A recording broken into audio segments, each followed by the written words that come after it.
Hello and welcome to the last sports perspective of this fall 2014 semester. I'm Hayden Grove. And I'm Franz Ross. Hayden, it's been a tough week for the Ohio State football program and the whole Ohio State community.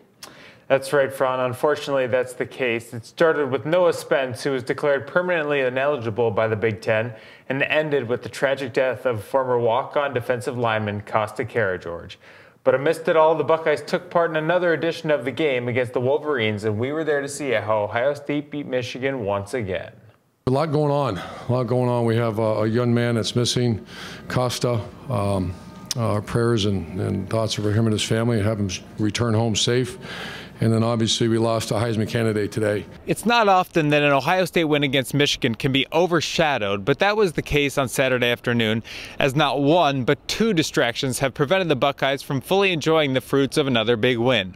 The first, football player Karageorge, who was reported missing last week, has still yet to come home. And second, quarterback JT Barrett, who's put together a Heisman-type season, has been lost for the season with an ankle injury. Amidst all the fanfare at Ohio Stadium on Saturday, including the addition of former Heisman Trophy winner Troy Smith to the Ring of Fame, and, of course, the rivalry with the Wolverines, Ohio State came up with the 42-20 victory over Michigan, but did so amid swirling questions of Karageorge's whereabouts and what the Buckeyes will do following a season-ending ankle fracture to JT Barrett. The Buckeyes started the game with an interception of Michigan quarterback Devin Gardner, which led to Barrett's Big Ten record-breaking 43rd total touchdown of the season that gave the Buckeyes a quick 7-0 lead. From there, however, Michigan battled back and took a 14-7 lead with just a couple of minutes left in the first half. Barrett used those minutes wisely, driving the Buckeyes down the field to tie the game at 14-14 with 7 seconds left on the clock. The second half started with another Ohio State scoring drive that gave the Buckeyes a 7-point lead, and that remained until the fourth quarter. On the first play of that fourth quarter, the record-setting crowd at Ohio Stadium was silenced as Barrett was tackled but did not get up and was instead carted from the field with a cast on his leg. I heard him yell, and I went over to help him up, and when I went over, I saw his ankle, and it wasn't pretty, and I just, told him, you stay down, stay down. I was downfield a little bit blocking the linebacker, and I just heard a little yell, and I knew it was him, and I turned and saw it, and I knew it was bad from there. With Cardale Jones now at the helm, the Buckeyes were faced with a big 4th-and-1 decision that ultimately paid off as Ezekiel Elliott took the handoff to the house to essentially secure the game for the Buckeyes. I got to make this play, got to do it for JT. And I was just thinking really just get the first down. I really didn't think it was going to hit like that. And the line just did a great job, opened up that big hole, had a break one arm tackle. With another pair of gold pants in hand, the Buckeyes now turn to Jones on a full-time basis as the quarterback, and while number 12 doesn't have much experience, he does have the confidence of his coaches and teammates. We got to go. And we got a lot of confidence in the guy that's going to be doing it. His name's Cardale Jones. He's been here for, I think, 120 years. He's been here for a while. He practices. He's going to get all the reps. And so we got to be ready to go. As long as he's mentally prepared and he's got a ton of physical tools, and he's grown up a lot over his career here, and so I have nothing but the utmost confidence that he can get the job done because of what we've got around him. Heading into the Big Ten championship game, will the offense change with the new quarterback behind center? If that's the case, then I'll be ready. But I don't think our game plan will change much. The quarterback's a product of those around him, and the guys around him are playing pretty good right now. So the good thing is they have similar skill set, and so it's not like we're going to have to drastically change things.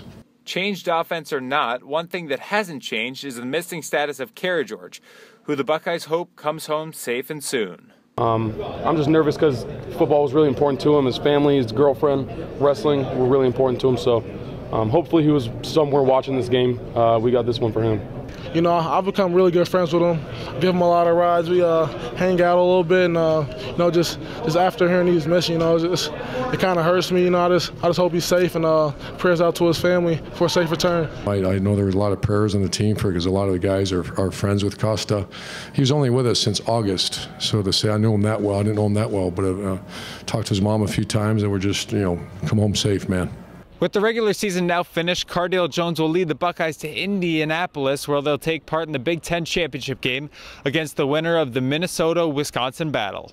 Until then, for Lantern TV, I'm Hayden Grove. Following the game on Sunday evening, Columbus police found the body of Karageorge near his home on South Campus in what was an apparent suicide.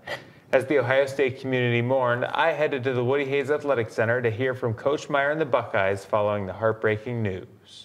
The Ohio State Buckeyes have certainly faced their fair share of adversity here in 2014, starting with the loss of quarterback Braxton Miller in August for the entirety of the season, which was followed up by another loss, this time to Virginia Tech in the early goings. But all that being said, nothing compares to the adversity the Buckeyes will face this week as they head into the biggest game of the season, the Big Ten championship game, without former walk-on defensive lineman Karageorge. Every red flag's up. Every excuse is out there to not play well, to not win a game, to lose a game, and you have some really good built-in excuses. And to overcome the incredible tragedy that happened last night, this is a real challenge. Following the news of Karageorge's death on Sunday evening, Ohio State refrained from any official comments on Monday, but the Buckeyes remembered their teammate as a tough, blue-collar guy who ultimately made the team better. I mean, he was, like I always said, he was always like a pleasant person to be around. He's always a fun guy. Really blue-collar guy. I liked talking about lifting weights and stuff like that. And he was always a good guy. He was always cool to be around. I saw him that night and was talking to him, and he seemed fine. What he put into everything is just kind of like the model of what we want, of effort and toughness and being passionate and loyal, and that's who he was. Although the loss of Karageorge remains atop the minds and hearts of the coaches and players, another loss on the field makes an impending matchup against Wisconsin that much more difficult. JT Barrett, who suffered a broken ankle on Saturday against Michigan, will be unavailable for the Big Ten championship game, but the Buckeyes seem to have a belief in backup Karageorge Jones. Karageorge, it's going to be his first start. Obviously, a really good environment against a great top defense. But it's not like he's not taking snaps with the one offense or understands the concepts, so he has very good understanding. Oh yeah, a ton of confidence. I think had he gone in the tank and been reclusive and unresponsive, then I would have been pretty nervous about this week. But the fact that he has stayed engaged and has prepared each week as if he was the starting quarterback, I think we got to get him ready. We got to accelerate the learning curve a little bit. I'll be honest, I got a lot of confidence in Karageorge, and sometimes when you don't know him as well as maybe others, you know guys' flaws. But the reality is he can make every throw. He can run the football. There's a lot of things he can really do. To be honest with you, who knows? Who was going to be the backup quarterback going into the season anyway.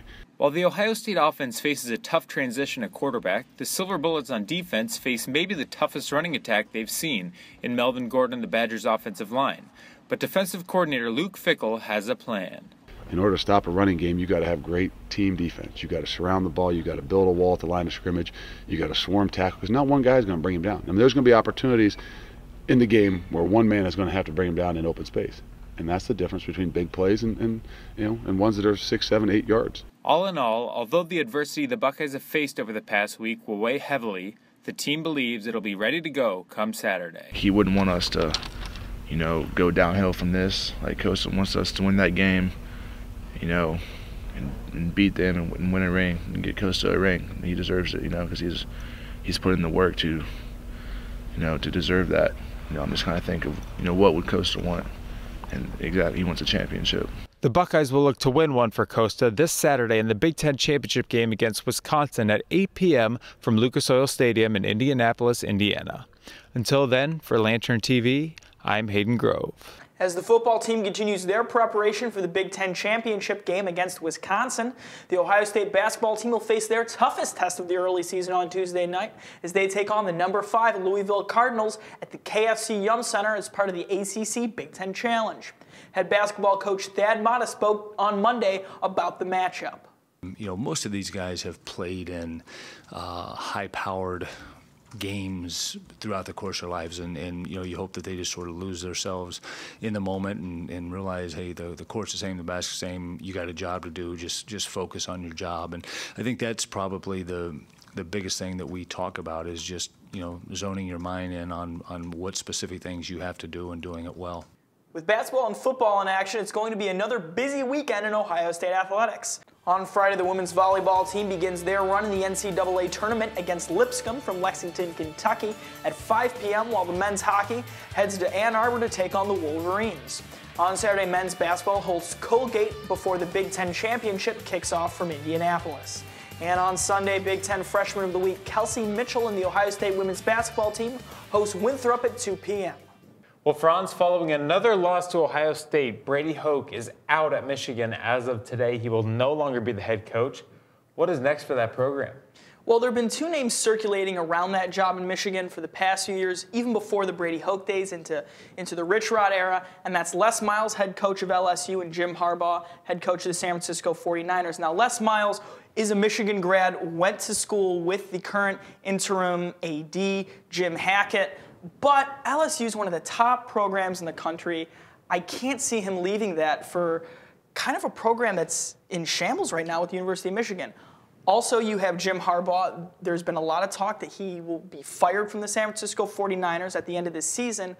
However, that won't be until January, and they want to start recruiting before that and have a face to put on that program, and I just don't know if they'll wait for Harbaugh. So I think they're going to go outside the Michigan family for this, and we'll see. I mean, it's a competitive job, but it's also a really tough recruiting market right now for those Ohio players with Urban Meyer at Ohio State. So it's definitely a situation that we want to keep an eye on, because I think Jim Hackett said today that he wants to get rid of the term Michigan man. So I think they're trying to expand their horizons. We'll see how that goes. But that's going to do it for Sports Perspective for this fall semester. Be sure to check out Buckeye News Now for more updates on the ongoing investigation into the death of Costa Karageorge, and Chalk Talk for the rest of your athletics news. For Franz Ross, Aaron Yerian, and the entire crew at Lantern TV, I'm Hayden Grove.